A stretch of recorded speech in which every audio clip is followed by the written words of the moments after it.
Hello, welcome to B snap from learn. I hope आप लोगों की तैयारियां सबकी अच्छी चल रही होंगी। टीट सी टेट ऑल्टर लगवाए जा रहे हैं जो कि आपकी प्रैक्टिस पेपर के लिए बहुत जरूरी है। इस चैनल को सब्सक्राइब कीजिए और लाइक भी कीजिए। आप लोग प्रैक्टिस पेपर पता नहीं सॉल्व कर रहे हैं कि नहीं कर रहे हैं, तो प्रैक्टिस पेपर सॉल्व कीजिए, बहुत इंपॉर्टेंट है। उसी से ही एग्जाम करेक्ट किया जा सकता है। चलिए आइए आते हैं फर्स्ट क्वेश्चन पे।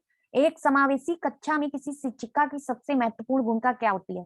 यह सुनिश्चित करना कि शिक्षिका कक्षा को मानक निर्देश दे रही है, बच्चे के माता पिता के व्यवसाय को जानना ताकि शिक्षिका प्रत्येक बच्चे के भावी व्यवसाय को जान सके, सुनिश्चित करना कि प्रत्येक बच्चे को अपनी संभावना को प्राप्त करने का अवसर मिले, कक्षा के लिए ऐसी योजना बनाना कि प्रत्येक बच्चा समान गति से आगे बढ़े।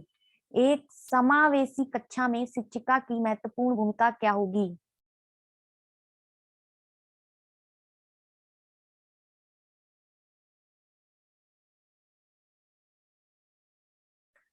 थर्ड ऑप्शन करेक्ट है, सुनिश्चित करना कि प्रत्येक बच्चे को अपनी संभावना को प्राप्त करने का अवसर मिले। अवधारणाओं के बारे में, कॉन्सेप्ट के बारे में बच्चों को अपनी समझ को व्यक्त करने का अवसर देकर एक शिक्षिका अपनी अवधारणाओं को बदलने में सहायक हो सकती है। इसलिए इस क्वेश्चन का ऑप्शन करेक्ट क्या होगा? इस क्वेश्चन का ऑप्शन करेक्ट क्या होगा? थर्ड ऑप्शन इस ऑप्शन करेक्ट होगा। आई होप आप लोगों को समझ में आ गया होगा। नेक्स्ट क्वेश्चन पे आते हैं। सेकंड क्वेश्चन, अपनी कक्षा के बच्चों को उनकी अपनी अवधारणाओं को, फर्स्ट का जो है थर्ड ऑप्शन करेक्ट होगा। सेकंड क्वेश्चन पे आते हैं, अपनी कक्षा के बच्चों को उनकी अपनी अवधारणाओं को बदलने में आप किस प्रकार सहायता करेंगे? बच्चों को सूचनाएं लिखकर उन्हें याद करने को कहकर, यदि बच्चों की अवधारणाएं गलत हो तो उन्हें दंड देकर, तथ्यात्मक जानकारी देकर, अवधारणाओं के बारे में बच्चों को अपनी समझ को व्यक्त करने का अवसर देकर।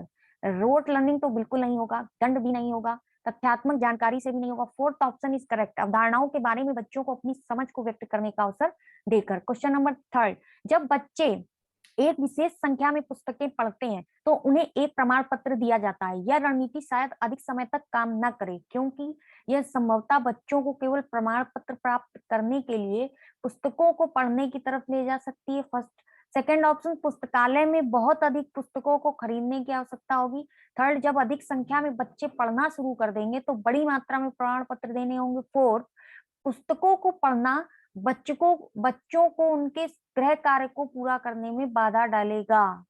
इनमें से कौन सा ऑप्शन करेक्ट होता है?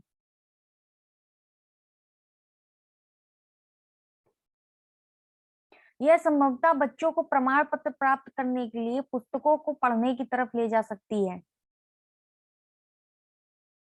फोर्थ ऑप्शन इनकरेक्ट होगा।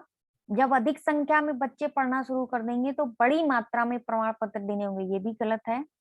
पहले एलिमिनेट करेंगे ऑप्शन, तब उसके बाद टिक करेंगे। फर्स्ट ऑप्शन करेक्ट है, संभवतः बच्चों को प्रमाण पत्र प्राप्त करने के लिए पुस्तकों की तरफ पढ़ाएगा, केवल उनको अट्रैक्ट करेगा कि ये काम करने से हमको प्रमाण पत्र मिलेगा। ये उसमें कोशिश करें, पढ़ने की कोशिश करेंगे, लेकिन उस पढ़ाई में क्या पढ़ रहे हैं उस चीज में इंटरेस्ट नहीं लेंगे। इसलिए इसका ऑप्शन फर्स्ट करेक्ट होता है। फोर्थ क्वेश्चन पे आते हैं, किसी कक्षा में शिक्षक की भूमिका है। इन चार ऑप्शन में कोई एक ऑप्शन ऐसा है जिसमें कक्षा में शिक्षक की भूमिका है। समय सारणी का कठोरता से पालन करना और पाठ्यक्रम से बंधे रहना, सीखने की विश्वसनीय स्थितियां जुटाना और शिक्षार्थियों को स्वतंत्र चिंतन की सुविधा देना, अपने ज्ञान से विद्यार्थियों को परिपूर्ण करना और उनको परीक्षा के लिए तैयार करना, सीधे तरीके से ज्ञान पहुंचाना और शिक्षार्थियों को उत्तरों के लिए तैयार करना। क्या ऑप्शन करेक्ट होगा? कक्षा में शिक्षक की भूमिका क्या होगी? समय सारणी का कठोरता से पालन करना, ये नहीं होगी। अपने ज्ञान से शिक्षार्थियों सीखने की विश्वसनीय स्थितियां जुटाना और शिक्षार्थियों को स्वतंत्र चिंतन की सुविधा देना, ये हो सकता है। और भी देख लेते हैं ऑप्शन। अपने ज्ञान से शिक्षार्थियों को परिपूर्ण करना और परीक्षा के लिए तैयार करना, ये भी नहीं होगा। सीधे तरीके से ज्ञान पहुंचाना और शिक्षार्थियों को उत्तरों के लिए भी नहीं होगा। सेकंड ऑप्शन इसका करेक्ट होता है। नेक्स्ट फिफ्थ ऑप्शन में आते हैं, निम्नलिखित में से कौन सा कथन बच्चों की त्रुटियों से संबंध में सबसे अधिक उपयुक्त है? सबसे उपयुक्त कौन सा ऑप्शन है? त्रुटियों के संबंध में सबसे उपयुक्त ऑप्शन कौन सा है? फर्स्ट, गलतियों से बचने के लिए बच्चों को शिक्षक का अनुकरण करना चाहिए।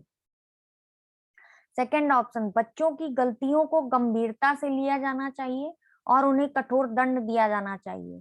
थर्ड ऑप्शन, बच्चे गलतियां करते हैं क्योंकि उनमें विचार करने की क्षमता नहीं होती है। फोर्थ ऑप्शन, बच्चों की गलतियां एक खिड़की के समान होती हैं, ये जानने के लिए वे किस प्रकार सोचते हैं। कौन सा ऑप्शन करेक्ट होगा? बच्चों की त्रुटियों के संबंध में सबसे उपयुक्त क्या है? गलतियों से बचने के लिए बच्चों को शिक्षक का अनुकरण करना चाहिए, दंड तो नहीं दिया जाएगा। बच्चों को शिक्षक का अनुकरण करना चाहिए, ये भी नहीं होगा। बच्चे गलतियां करते हैं क्योंकि उनमें विचार करने की क्षमता नहीं होती है। इनमें से कौन सा ऑप्शन करेक्ट होगा? बच्चे की गलतियां एक खिड़की के समान होती हैं, यह जानने के लिए कि वे किस प्रकार सोचते हैं। फोर्थ ऑप्शन ही करेक्ट होगा। नेक्स्ट, सिक्स क्वेश्चन, आकलन शिक्षण अधिगम प्रक्रिया का अभिन्न अंग है। क्या है? आकलन शिक्षण अधिगम प्रक्रिया का अभिन्न अंग है, क्योंकि आकलन से अध्यापक बच्चों के अधिगम को समझता है और उसके अपने शिक्षण की प्रपुष्टि भी होती है। सेकेंड ऑप्शन, आकलन ही एकमात्र तरीका है जो आश्वस्त करता है कि शिक्षकों ने पढ़ाया और बच्चों ने सीखा। थर्ड ऑप्शन, आज के समय में केवल अंक ही शिक्षा में महत्वपूर्ण है। फोर्थ ऑप्शन, बच्चों को अंक दिए जाने चाहिए ताकि वे समझ सकें कि वो अपने सहपाठियों की तुलना में कहाँ पर हैं। थर्ड ऑप्शन एलिमिनेट हो जाता है क्योंकि केवल अंक ही महत्वपूर्ण नहीं है। फोर्थ ऑप्शन क्या है? अंक दिए जाने पर सहपाठियों की तुलना में आ जाते हैं बच्चे, वे भी करेक्ट नहीं है। आकलन ही एकमात्र तरीका है जो आश्वस्त करता है कि शिक्षकों ने पढ़ाया और बच्चों ने सीखा। आकलन से अध्यापक बच्चों के अधिगम को समझता है और उसके अपने शिक्षण की परिपुष्टि भी होती है। फर्स्ट ऑप्शन करेक्ट है। आकलन इसीलिए होता है कि टीचर को भी पता चलता है कि वो किस टीचिंग प्रोसेस से पढ़ा रहा है, और सेकंड है कि बच्चे ने क्या सीखा। अगर बच्चा सीख जाता है तो टीचर भी समझता है कि वो जो उसकी टीचिंग प्रोसेस है वो करेक्ट है, इसलिए फर्स्ट ऑप्शन इसका सही ऑप्शन। सेवेंथ क्वेश्चन पे आते हैं। पाठचर्या ऐसी हो जो पाठ्यपुस्तक के ज्ञान को पुनः प्रस्तुत करने के स्थान पर बच्चों को अपनी आवाजें पाने, कार्य करने के लिए अपनी जिज्ञासा का पोषण करने, प्रश्न पूछने और जांच पड़ताल करने तथा अपने अनुभवों को बांटने तथा विद्यालय के ज्ञान के साथ जोड़ने में सक्षम बनाए। ये राष्ट्रीय पाठचर्या की रूपरेखा 2005 पृष्ठ 13 की इस पृष्ठभूमि में एक शिक्षक की प्राथमिक भूमिका क्या होनी चाहिए?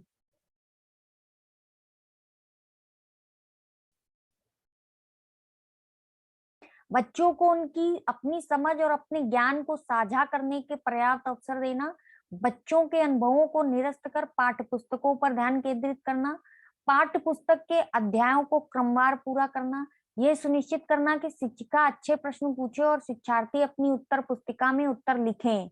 इनमें से कौन सा ऑप्शन करेक्ट होता है? भाई, पर्याप्त अवसर दिए जा रहे हैं, वही ऑप्शन करेक्ट होगा। फर्स्ट ऑप्शन करेक्ट होगा। एट्थ क्वेश्चन, बच्चों को अपने अध्ययन में प्रयास करने हेतु प्रोत्साहित करने के लिए शिक्षकों को किस चीज की आवश्यकता होती है? बच्चों को नियंत्रण में रखने, अन्य बच्चों के साथ तुलना करने, बच्चों को प्रेरित करने या बच्चों को डांटने। डांटने से तो नहीं होती, अपने अध्ययन में प्रयास करने हेतु प्रोत्साहित करने के लिए। बच्चों को नियंत्रण में रखने नहीं, अन्य बच्चों के साथ तुलना करने नहीं, बच्चों को प्रेरित करने। आठवीं का ऑप्शन थर्ड करेक्ट होता है। नेक्स्ट क्वेश्चन 9, सारा जो खेल है सीडीपी का वो सारी वर्डिंग पर है।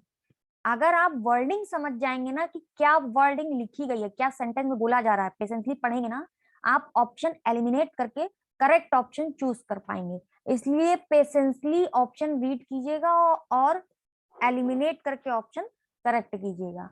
9 क्वेश्चन पे आते हैं, भावनाओं, अधिगम और अभिप्रेरणा के संदर्भ में निम्नलिखित में से किस कथन से आप सहमत हैं?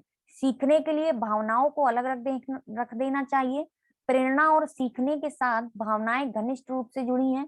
सीखने के लिए अभिप्रेरित करने में भावनाओं की कोई भूमिका नहीं होती है। कुछ नया सीखना इस पर निर्भर करता है कि उससे हम कितने निपुण हैं। क्या होगा बताइए? अधिगम और अभिप्रेरणा में क्वेश्चन ये कह रहा है कि अधिगम और अभिप्रेरणा में भावनाओं का क्या महत्व है, ये बताना है आपको। सीखने के लिए भावनाओं को अलग रख देना चाहिए, ये तो ऑप्शन निगेटिव है, तो ये तो पहले ही इनकरेक्ट हो गया।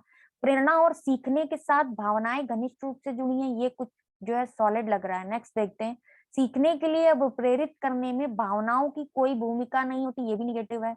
कुछ नया सीखना इस पर निर्भर करता है कि उसमें हम कितने निपुण हैं। 9 का ऑप्शन नंबर क्या करेक्ट लग रहा है, बताइए। सेकेंड ऑप्शन ही करेक्ट लग रहा है। कितने निपुण हैं हम उसमें कुछ नए सीखने में, ये हम नहीं समझ पाएंगे। प्रेरणा सीखने और सीखने के साथ भावनाएं घनिष्ठ रूप से संबंध है, इसलिए ऑप्शन करेक्ट होता है। 10वां क्वेश्चन, बहुविकल्पी प्रश्न बच्चों की किस योग्यता का आकलन करते हैं। यही हम जो बहुविकल्पी लगा रहे हैं, यही क्वेश्चन किस प्रकार की योग्यता का आकलन करते हैं। सही उत्तर का निर्माण करने में, सही उत्तर की व्याख्या करने में, सही उत्तर की पहचान करने में, सही उत्तर का प्रत्यास्मरण करने में। व्याख्या और निर्माण तो नहीं है। अब बताइए, पहचान करने में या प्रत्यास्मरण करने में।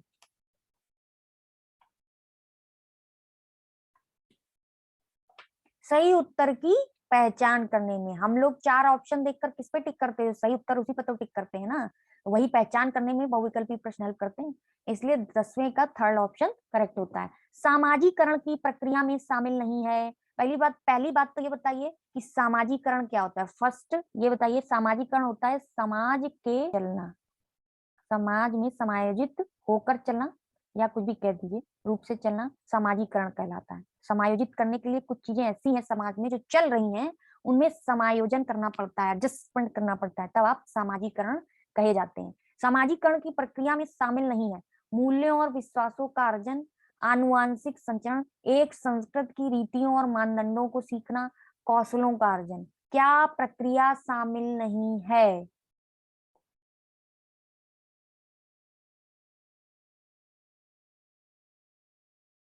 कौशलों का अर्जन, मूल्यों विश्वासों का अर्जन, आनुवंशिक शिक्षण, क्या चीज इसमें समाज का हिस्सा नहीं होती है, ये बताना है।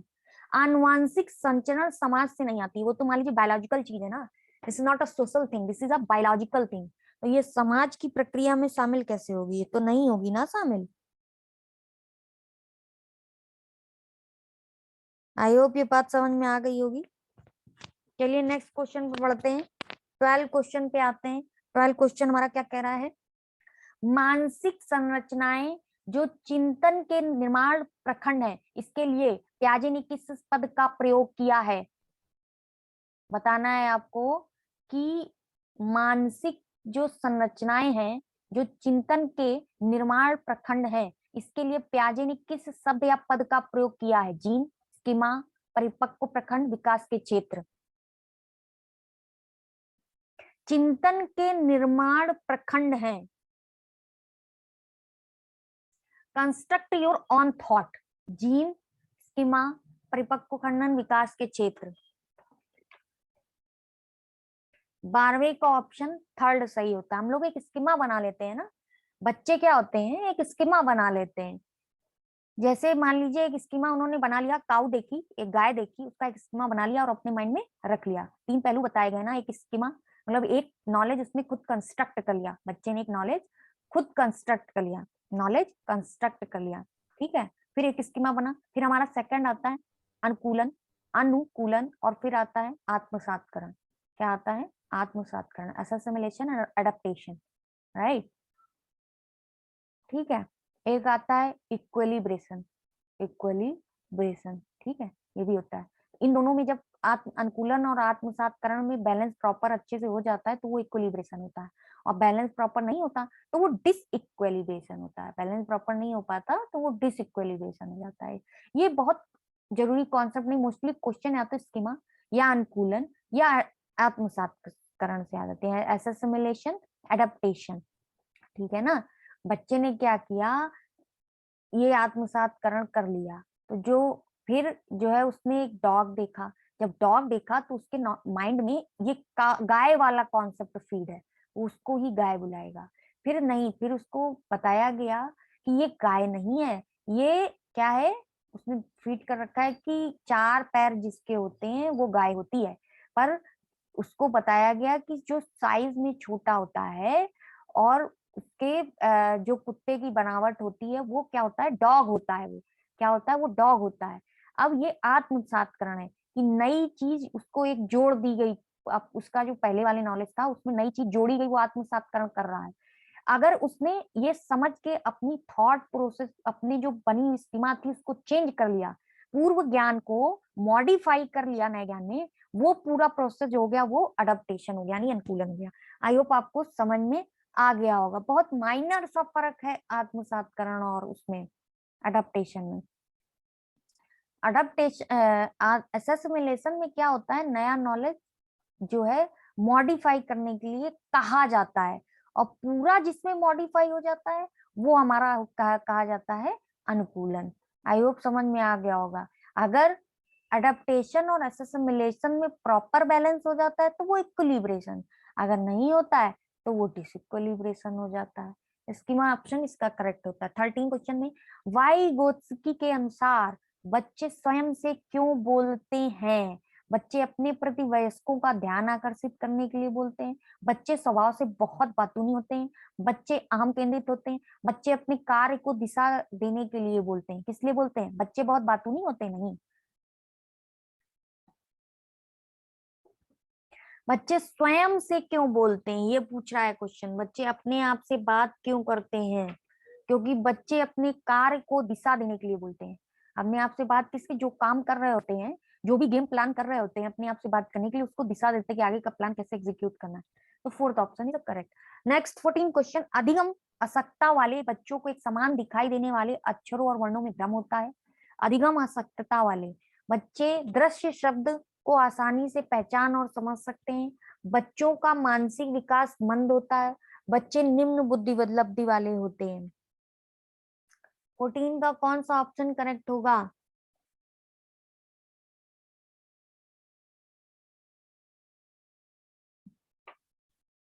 बच्चों को एक समान दिखाई देने वाले अक्षरों और वर्णों में भ्रम होता है। बच्चों को जैसे वॉज और सा, ये दोनों वर्ड लमसम, दोनों में सेम वर्ड यूज है, WAS SAW, ठीक है। तो ये जो समान दिखने वाले शब्द हो जाता, अधिगम हो सकता कहते हैं। नेक्स्ट, सृजनात्मकता क्या है? 15 क्वेश्चन, बुद्धि एक प्रकार जो उन कौशलों से संबंधित है जो संचित किए गए ज्ञान और अनुभवों पर निर्भर होते हैं। बुद्धि का एक प्रकार जो संसाधन की गति को शामिल करते हुए सूचना प्रक्रमण कौशलों पर अत्यधिक निर्भर होते हैं। समस्याओं के मौलिक और अपसारी समाधानों को पहचानने अथवा तैयार करने की योग्यता। सृजनात्मकता 200 से ऊपर की बुद्धि लब्धि से सर्वाधिक बेहतर ढंग से परिभाषित होती है। कौन सा महत्वपूर्ण है सृजनात्मकता के लिए?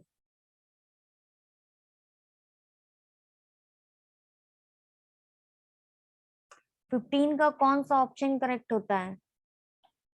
थर्ड ऑप्शन 15 का करेक्ट होता है, ठीक है। 16 क्वेश्चन, भारत में बहुत से बच्चे, विशेषकर लड़कियां, विद्यालय में आने से पहले और विद्यालय में वापस आने के बाद घर का काम करते हैं। आपके विचार से एक शिक्षिका को गृह कार्य के बारे में क्या करना चाहिए?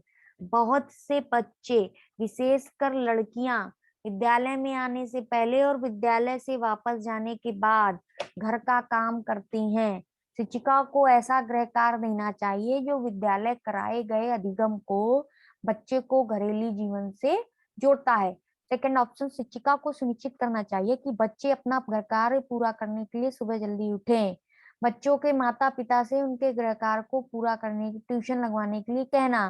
कठोर दंड देना चाहिए, ये भी नहीं है। फर्स्ट ऑप्शन इसका करेक्ट होता है। 16 का कौन सा ऑप्शन करेक्ट होता है? फर्स्ट। नेक्स्ट 17 क्वेश्चन पे आते हैं। एक प्रभावी कक्षा में क्या होना चाहिए, इन चारों में से बताइए। बच्चे अपने अधिगम को सुगम बनाने के लिए मार्गदर्शन एवं सहयोग हेतु शिक्षक से सहायता लेते हैं। बच्चे हमेशा उत्सुक और तैयार रहते हैं क्योंकि शिक्षक उनकी प्रत्याशरण योग्यता का आकलन करने के लिए नियमित रूप से परीक्षा लेता रहता है। बच्चे शिक्षक से डरते हैं क्योंकि वह मौखिक और शारीरिक दंड का प्रयोग करता है। बच्चे शिक्षक का सम्मान नहीं करते और जैसा उन्हें अच्छा लगता है वैसा ही करते हैं। ये ऑप्शन गलत है, दंड का प्रयोग करता है, ये भी नहीं सही है, एलिमिनेट हो गया। नेक्स्ट, फर्स्ट और सेकंड बढ़ते हैं, इनमें क्या होगा? बच्चे अपने अधिगम को सुगम बनाने के लिए मार्गदर्शन एवं सहयोग हेतु शिक्षक से सहायता लेते हैं। बच्चे हमेशा उत्सुक और तैयार रहते हैं क्योंकि शिक्षक उनकी प्रत्यास्मरण योग्यता का आकलन करने के लिए नियमित रूप से परीक्षा लेता रहता है। कौन सा ऑप्शन करेक्ट होगा? 17 का फर्स्ट या सेकंड? फर्स्ट ऑप्शन करेक्ट होगा, शिक्षक से सहायता लेते रहते हैं।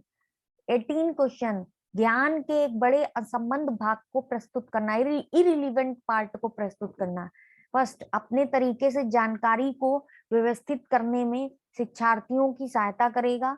सेकंड, शिक्षिका के कार्य को कठिन और शिक्षार्थियों के कार्य को आसान बनाएगा। थर्ड, शिक्षार्थियों के लिए अवधारणात्मक समझ को प्राप्त करने को कठिन बनाएगा। शिक्षार्थियों के लिए प्रत्यास्मरण को आसान बनाएगा। ज्ञान का एक बड़ा इरिलीवेंट भाग कौन सा प्रस्तुत करेगा? ये तो सही है, ये तो कोई बात नहीं है। शिक्षार्थियों के लिए इरिलेवेंट भाग अवधारणा को समझ को प्राप्त करने को कठिन बनाएगा, प्रत्यास्मरण को आसान बनाएगा। कौन सा ऑप्शन इसका करेक्ट होता है? 18 का थर्ड ऑप्शन करेक्ट होता है। ठीक है। 19, क्या बच्चे इसलिए भाषा अर्जित करते हैं क्योंकि उनमें आनुवंशिक रूप से ऐसा करने की पूर्व प्रवृत्ति होती है, या उनके माता पिता प्रारंभिक अवस्था से ही उन्हें गहन रूप से सिखाते हैं? यह प्रश्न आवश्यक रूप से क्या दर्शाता है? क्या भाषा एक सतत विकास प्रक्रिया है या असतत प्रक्रिया है?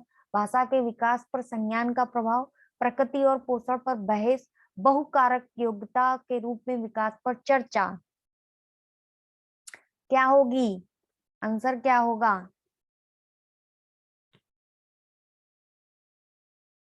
क्या विकास एक सतत प्रक्रिया है या असतत प्रक्रिया है? कौन सा ऑप्शन करेक्ट होगा? प्रकृति और पोषण पर बहस, यानी नर्चर और नेचर पर बहस। नर्चर क्या होगा? इन्वायरमेंट, और नेचर क्या होगा? हेरिडिटी। ठीक है। नेक्स्ट 20 क्वेश्चन, अमूर्त वैज्ञानिक चिंतन के लिए क्षमता का विकास निम्नलिखित अवस्थाओं में किसी एक विशेषता है? देखिए, प्याजे का जो सिद्धांत है वो हर पेपर में एक या दो क्वेश्चन उससे आया है, प्याजे के संज्ञानात्मक विकास के सिद्धांत से। तो अमूर्त वैज्ञानिक चिंतन की क्षमता जो होगी वो किस अवस्था में होगी? बताइए। मूर्त संक्रियात्मक अवस्था का टेन्योर बताइए। 7 to 11, औपचारिक का 11 टू ऑनवर्ड, जो भी आगे होगा। सेंसरी मोटर संवेदी गति 0 to 2 वर्ष, ठीक है। और पूर्व संक्रियात्मक 2 to 7 वर्ष, राइट। अब इसमें क्या क्या है ये हम पिछले लेक्चर्स में बता चुके हैं। 20 का आंसर क्या होगा? औपचारिक संक्रियात्मक अवस्था। क्या होगा? औपचारिक संक्रियात्मक अवस्था। नेक्स्ट 21 क्वेश्चन, एक बच्चा तर्क प्रस्तुत करता है कि आप यह मेरे लिए करें और मैं वह आपके लिए करूंगा। यह बच्चा कोहल वर्ग की नैतिक तर्कणा की किस अवस्था के अंतर्गत आएगा? अच्छा लड़का लड़की अभिमुखीकरण, सामाजिक अनुबंध अभिमुखीकरण, सहायक उद्देश्य अभिमुखीकरण, दंड और आज्ञा पालक अभिमुखीकरण। इसके अंतर्गत आएगा 21 का आंसर अच्छा लड़का और लड़की अभिमुखीकरण के अंतर्गत आएगा। नेक्स्ट 22 क्वेश्चन, प्रगतिवादी शिक्षा, बताइएगा कितने क्वेश्चन सही हुए? अगर आप 25 अबव चल रहे हैं तो आप बिल्कुल सही जाएंगे। प्रगतिवादी शिक्षा अनुबंधन और पुनर्बलन के सिद्धांतों पर आधारित है, पाठ्य पुस्तकों पर आधारित है क्योंकि वे ज्ञान के एकमात्र स्रोत हैं? नहीं, ये तो ऑप्शन यही पर करेक्ट हो गया। नेक्स्ट ऑप्शन, इस मत पर विश्वास करती है कि शिक्षक को अपने उपागम में दृढ़ रहना है, वर्तमान समय में बिना दंड का प्रयोग किए बच्चों को पढ़ाया नहीं जा सकता, समस्या समाधान और आलोचनात्मक चिंतन पर अधिक बल देती है। कौन सी शिक्षा है? प्रगतिवादी शिक्षा समाजवाद, समस्या समाधान और आलोचनात्मक चिंतन पर अधिक बल देती है। प्रगतिवादी शिक्षा किस चीज पर बल देती है? बताइए। फोर्थ ऑप्शन करेक्ट होता है। 23, प्रैक्टिस पेपर आप लोगों को लगाने हैं, प्रैक्टिस पेपर सॉल्व करा रहे हैं। स्पीड में इसलिए करते हैं ताकि आप लोग समझें कि कहाँ पर आप लोग कंफ्यूज हो रहे हैं, उनको इम्प्रूव करें। अभी अभी टाइम है, सब कुछ आपके हाथ में है, सॉल्व करें फटाफट। नेक्स्ट 23 क्वेश्चन, विभिन्न मुद्दों और विमर्शों पर उनके लिए कारण प्रस्तुत करते हुए बच्चों को अपनी व्यक्तिगत राय को व्यक्त करने के लिए प्रोत्साहित करने वाले प्रश्न किसको बढ़ावा देते हैं? बच्चों का मानकीकृत आकलन, विश्लेषणात्मक आलोचनात्मक चिंतन, अभिसारी चिंतन, जानकारी का पुनः स्मरण।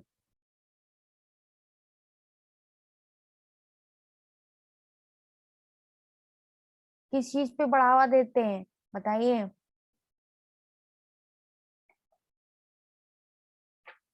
विश्लेषणात्मक और आलोचनात्मक चिंतन में। 24 क्वेश्चन। तो ये समझिए, अगर बच्चे अपनी व्यक्तिगत राय किसी भी बात पर दे रहे हैं, व्यक्त कर रहे हैं, तो उनको प्रोत्साहित करने के वाले जो प्रश्न होंगे वो किस चीज को बढ़ावा देंगे, विश्लेषणात्मक और आलोचनात्मक चिंतन पर। नेक्स्ट 24 क्वेश्चन, निम्नलिखित में से कौन सा कथन विकास और अधिगम के बीच संबंध को सर्वश्रेष्ठ रूप से जोड़ता है। विकास और अधिगम के बीच संबंध को, विकास अधिगम से स्वतंत्र है, अधिगम विकास के पीछे रहता है, अधिगम और विकास समानार्थक परिभाषित शब्द है, अधिगम और विकास एक जटिल तरीके से अंतर संबंधित है। कौन सा ऑप्शन सही होता है बताइए। भाई अंतर संबंधित है, इंटर कोरिलेटेड है अधिगम और विकास, किसी भी तरीके से हो, अंतर संबंधित है। 25 क्वेश्चन, इनमें से कौन सा विकास का एक सिद्धांत नहीं है। विकास संशोधन योग्य होता है, विकास केवल संस्कृति से शासित और निर्धारित होता है, विकास जीवन पर्यंत होता है, विकास वंशानुक्रम और पर्यावरण दोनों से प्रभावित होता है। बताइए। डेवलपमेंट और ग्रोथ, तो टॉपिक एज यूजुअल आपने पढ़े हैं, डेवलपमेंट क्या होता है और ग्रोथ क्या होता है। इसमें से कौन सा ऑप्शन करेक्ट होता है। विकास संशोधन योग्य होता है, सही है। विकास जीवन पर्यंत होता है, सही है। दोनों से प्रभावित होता है, ये वाला इनकरेक्ट है। संस्कृति से शासित और निर्धारित होता है। 76 क्वेश्चन, बाल केंद्रित शिक्षा की एक प्रमुख विशेषता क्या है इनमें से। शिक्षक की भूमिका ज्ञान को सीखने के लिए उसे प्रस्तुत करना है, शिक्षार्थियों का मानक मापदंडों पर आकलन करना है, शिक्षक के मार्गदर्शन से शिक्षार्थियों को अपनी स्वयं की समझ का निर्माण करने के लिए उत्तरदायी बनाया जाता है, शिक्षक के द्वारा बल प्रयोग और मनोवैज्ञानिक नियंत्रण होता है, जो अधिगम पथ पर बच्चों के व्यवहार को निर्धारित करता है, बच्चों के व्यवहार के समरूप तरीकों को निर्धारित करता है, और जब वे इसका पालन करते हैं तो उन्हें उपयुक्त पुरस्कार दिया जाता है। बाल केंद्रित शिक्षा क्या है बताइए इनमें से।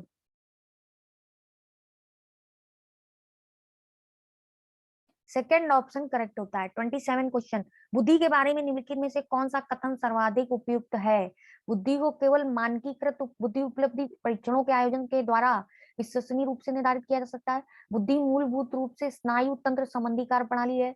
उदाहरण के लिए प्रक्रमण की गति, संवेदी विभेद। बुद्धि विद्यालय में अच्छा प्रदर्शन करने की योग्यता है। बुद्धि बहुआयामी है, इसमें कई पहलू निहित हैं। ऑप्शन कौन सा करेक्ट होता है इसका, फोर्थ वाला।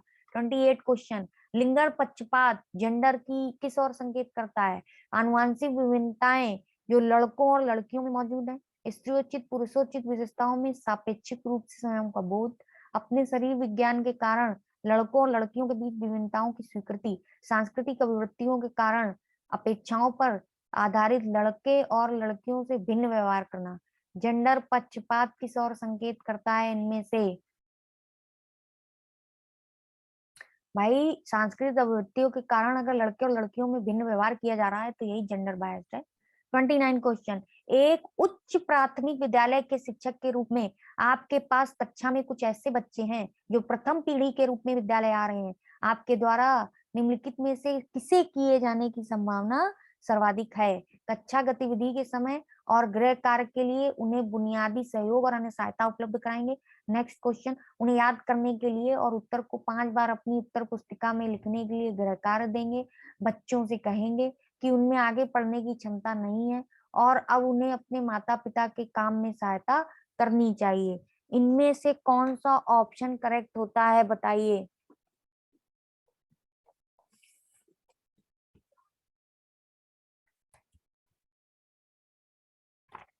25 ऑप्शन इनमें से, सॉरी 29 क्वेश्चन इनमें से कौन सा ऑप्शन करेक्ट होता है।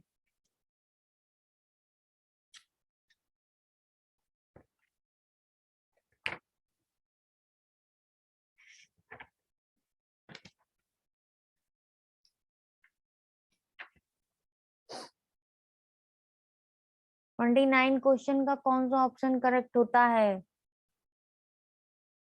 पहला ऑप्शन, बुनियादी सहयोग और अन्य सहायता उपलब्ध कराएंगे। लास्ट क्वेश्चन, समान आयु के बच्चों से में भी आकृति, योग्यता, स्वभाव, रुचि, प्रवृत्ति और अन्य बातों में बहुत अंतर होता है। इस संदर्भ में विद्यालय की क्या भूमिका है? बच्चों के आकलन के लिए नियामक मानक स्थापित करना, सुनिश्चित करना कि शिक्षक मानकीकृत निर्देश और पाठ्य पुस्तकों का उपयोग करे, सुनिश्चित करना कि सभी बच्चों का विकास एक प्रकार से हो, सुनिश्चित करना कि प्रत्येक बच्चे को अपनी क्षमताओं के अनुसार विकास के अवसर मिले। कौन सा ऑप्शन करेक्ट है? बच्चों को पर्याप्त विकास के अवसर मिले, यही ऑप्शन करेक्ट होता है। बताइए कितने क्वेश्चन आपके सही हुए। अब हम आपको एक ग्रोथ और डेवलपमेंट का प्रोसेस करेक्ट कर देते हैं, जो रिवाइज कर लीजिए जिन्होंने पढ़ लिया है। एक तरफ हमारा लिखा जाता है ग्रोथ, अरे इतना क्यों बढ़ जाते हो, दो पे रहो। हाँ, एक तरफ लिख देते हैं हम आपको ग्रोथ और एक तरफ लिख देते हैं डेवलपमेंट। क्या होते हैं ये? ठीक है, first growth. Growth is a part aspect of development. Growth क्या है? ग्रोथ जो है वो डेवलपमेंट का ही पार्ट है। ग्रोथ क्या है?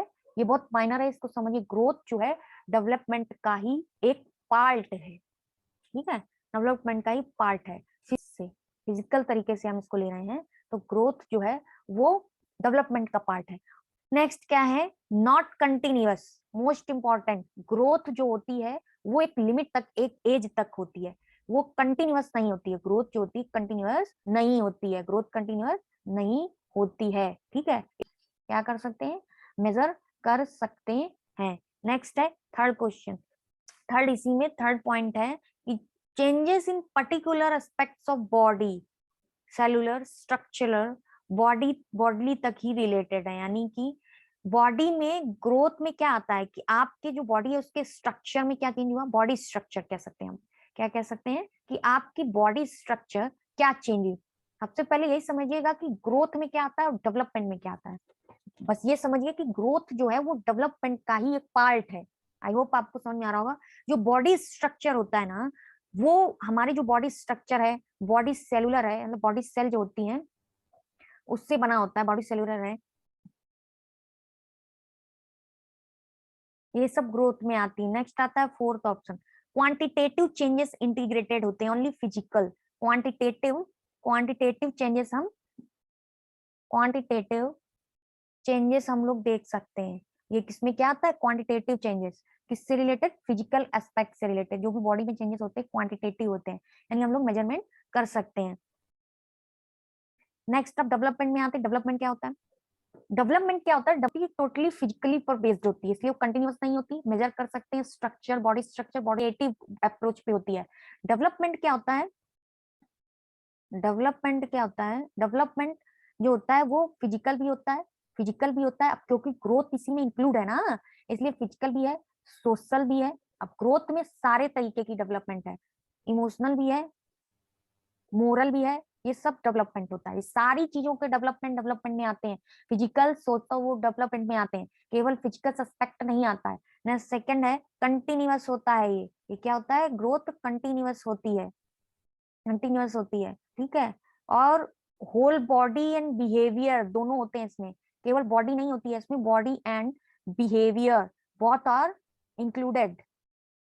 बॉडी एंड बिहेवियर दोनों इंक्लूडेड होते हैं, यानी बॉडी हो गई स्ट्रक्चर और बिहेवियर हो गया फंक्शनल। ये देखिए लैंग्वेज, लैंग्वेज क्या है? लैंग्वेज वही है बट उसके चेंज कर दिया। अब हमको पता ही नहीं वो फंक्शनल क्या होता है। फंक्शन हम बिहेवियर एज जो बॉडी है वो हमारी स्ट्रक्चर पर बेस्ड है, बिहेवियर क्या है?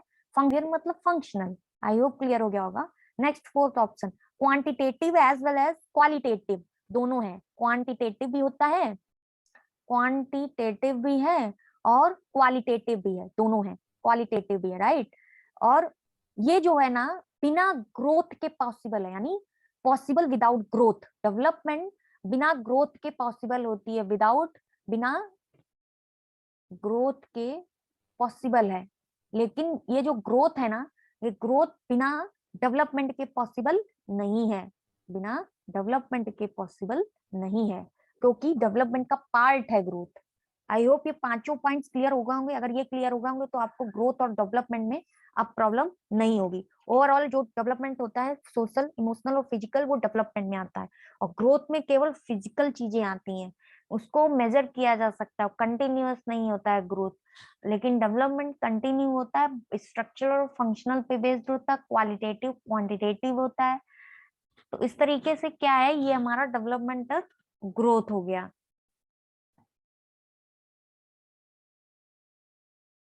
चलिए, आई होप आपको ये लेक्चर समझ में आया होगा। चैनल को सब्सक्राइब कर दीजिए। चैनल का नाम है बी स्नेह फ्रॉम लर्न। नेक्स्ट हम इसमें और भी क्वेश्चन पेपर सॉल्व कराने वाले हैं जो आपके लिए हेल्पफुल होंगे। Thank you so much.